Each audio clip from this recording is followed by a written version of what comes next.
Donc, bonjour et bienvenue à tous sur mon média Les Entrepreneurs à Poil.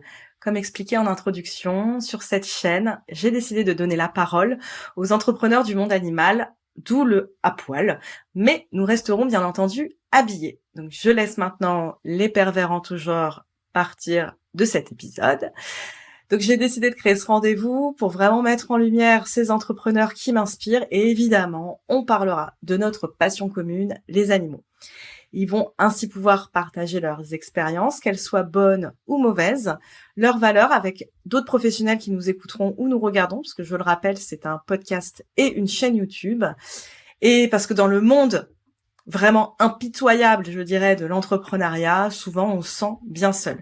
Mais ça sert aussi pour tous les propriétaires d'animaux qui pourront rencontrer des professionnels du monde animal, qui pourront les aider à avoir ou à garder une relation harmonieuse avec leurs animaux. Ils pourront les contacter. Je mettrai à chaque fois les liens en description. Donc, ce sera un rendez-vous bimensuel. Mais évidemment, si j'ai besoin de venir partager mes réflexions ou si vous avez envie que je vienne partager mes réflexions ou d'autres informations, je n'hésiterai pas à revenir plus souvent. Donc je me présente, moi c'est Céline, je suis Online Business Manager, c'est-à-dire que je suis le bras droit des entrepreneurs et notamment des entrepreneurs du monde animal. Donc là je vais me faire ma propre interview. Mais pourquoi le monde animal, Céline? Mais tout simplement parce que j'ai été ASV, auxiliaire spécialisée vétérinaire, pendant 15 ans. C'est vraiment mon métier de cœur, c'est ma passion. Donc, j'ai un parcours assez atypique parce que moi, à la base, j'ai un DUT en droit. J'ai bossé dans beaucoup de milieux administratifs, juridiques, comptables, dans les assurances. Enfin, il n'y avait jamais rien qui me plaisait et j'ai décidé de me tourner donc naturellement vers ce métier. Et donc, du coup, la deuxième question qui vient tout naturellement et que l'on pose à chaque fois, mais puisque c'est ton métier de cœur, pourquoi ne le fais-tu plus aujourd'hui?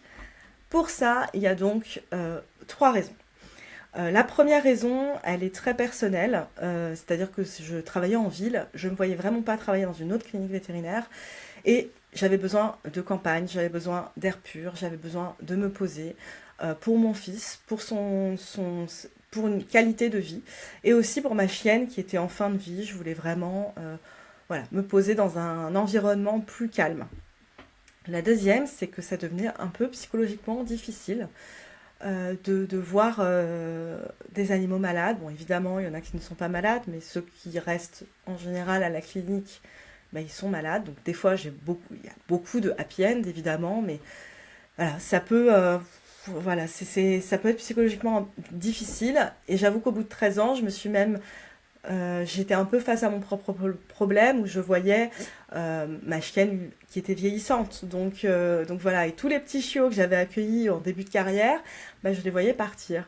Donc ça devenait un peu difficile. Et enfin, la troisième raison, et je pense que cette raison, elle est vraiment très intéressante, vous me direz ce que vous en pensez, c'est la perspective d'évolution dans ce métier. Moi, j'avais atteint le maximum, j'étais dans l'encadrement du personnel en plus de mon métier d'ASV. Donc vraiment, je pense que ça pourrait être le sujet d'une interview et je pense déjà à la personne qui pourrait venir en parler. C'est la reine des ASV, c'est à elle qu'on demande dès qu'on a besoin d'une info. Parce que le statut de l'ASV, il est vraiment bancal, pour rester poli. Il n'est pas clair. Officiellement, c'est une secrétaire. Je n'ai rien contre le métier de secrétaire, mais l'ASV n'est pas une secrétaire à proprement dit, puisqu'elle fait des contentions, puisqu'elle fait des soins, puisqu'elle fait d'aide à la chirurgie, Enfin voilà, c'est quand même un peu bancal. Dans les pays anglo-saxons, une ASV, c'est une vet nurse, je sais, mon anglais est exceptionnel, une infirmière vétérinaire. En France, oh mon Dieu, nous n'avons absolument pas le droit de prononcer ce mot, infirmière vétérinaire. Peut-être même que je vais me faire ban dès ma première vidéo parce que j'ai prononcé ce mot. Donc voilà. Et ensuite, je dois quand même dire qu'il y a 2 autres raisons qui m'ont confortée dans ce choix. La première, c'est le Covid. Parce que moi, quand j'ai annoncé mon départ, je devais partir en mars 2020. Mars 2020, bon bah voilà, le Covid est arrivé, donc je suis restée plus longtemps pour aider mes collègues. Alors j'ai pas été sur le front directement, je fais exprès de dire sur le front parce que vraiment ça a été très compliqué et moi je gardais mon enfant, je faisais l'école à domicile, c'était merveilleux. C'est ironique évidemment.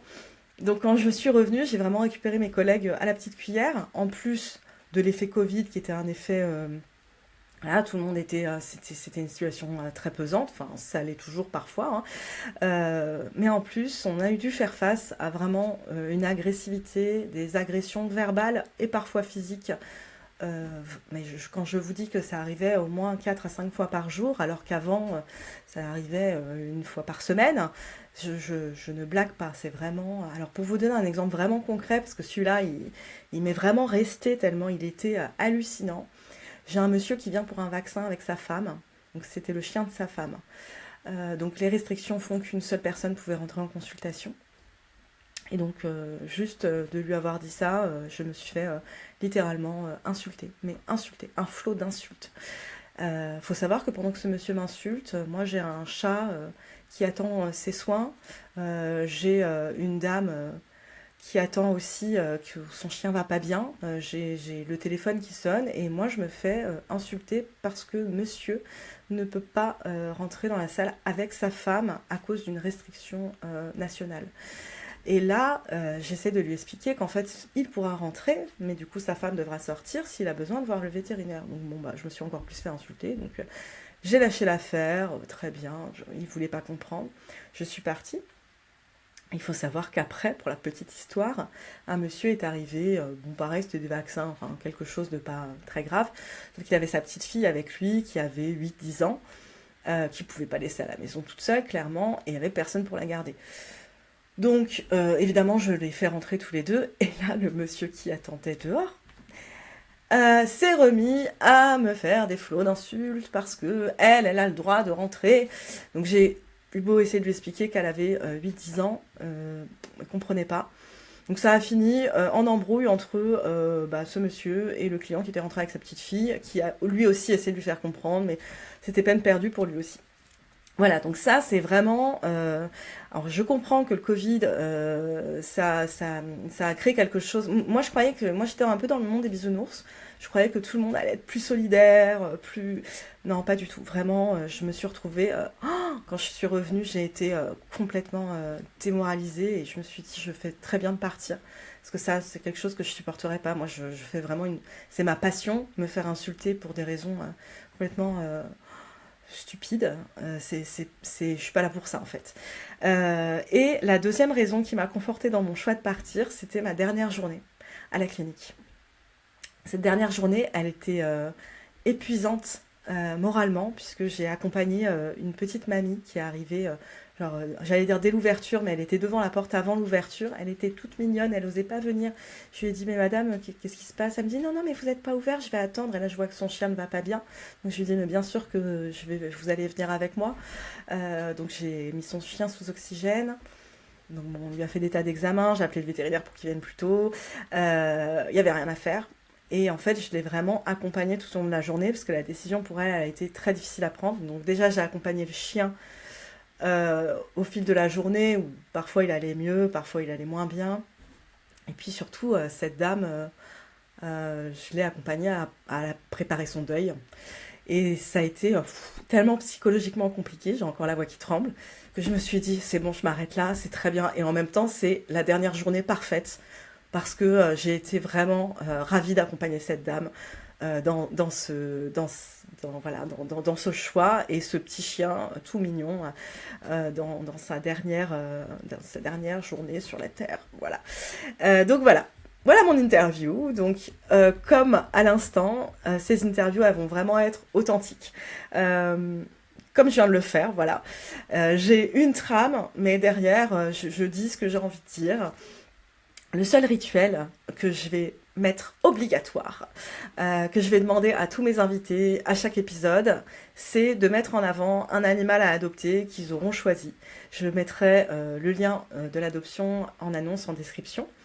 En annonce, en description, oui. Donc je vais commencer dès aujourd'hui, moi, en mettant en avant une association qui me tient à cœur, parce que c'est là que tout a commencé pour moi. C'est l'école du chat libre du Parisis.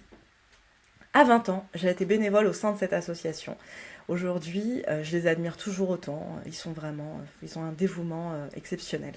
Donc, je lis la description de l'association d'abord. C'est une association du Val d'Oise qui stérilise et protège les chats errants. Certains réintègrent leur terrain après stérilisation et identification. Ils deviennent ainsi des chats libres. Ils sont néanmoins protégés par une bénévole qui se rend sur ce terrain pour les nourrir et les surveiller. Les plus fragiles restent dans les enclos du point de chute de cette association et les plus sociables sont proposés à l'adoption. Et puisqu'il ne faut en choisir qu'un, parce que je vais quand même essayer de respecter mes propres règles, j'ai choisi donc de mettre en avant Mocha. Donc Mocha, c'est un chat roux, un grand chat roux magnifique, qui est arrivé à l'association en janvier 2015 quand il avait 7 mois. Et c'était un chat errant, non réclamé, non identifié, voilà, qui errait dans les rues. Donc il a été très rapidement adopté à ce moment-là. Mais malheureusement, Mocha est revenu en juin 2023 à l'association suite au départ de son propriétaire en EHPAD. Ça pourrait d'ailleurs faire le sujet d'un autre épisode sur les départs en EHPAD et du coup les abandons obligatoires, quoi. Donc je lis sa description.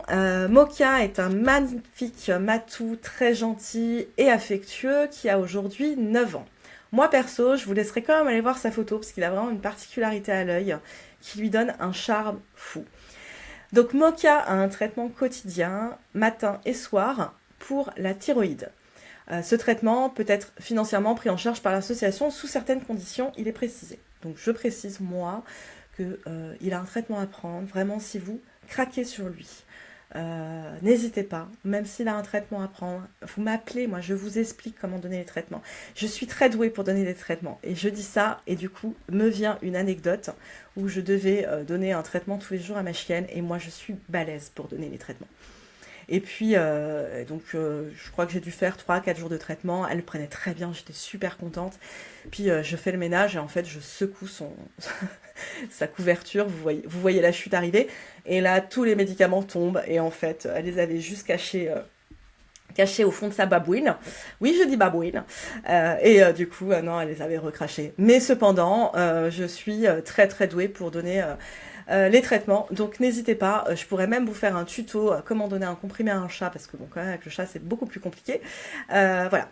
Donc je vous mets le lien de l'association en description, mais aussi le lien de Mocha qui est adopté. Vous pourrez voir à l'association, il y a plein d'autres chats à adopter si Mocha ne vous plaît pas, mais alors là, si Mocha vous plaît pas, moi je comprends pas. Voilà, n'hésitez pas à mettre un commentaire si vous souhaitez me suivre sur les réseaux, je vous mets aussi les liens en description.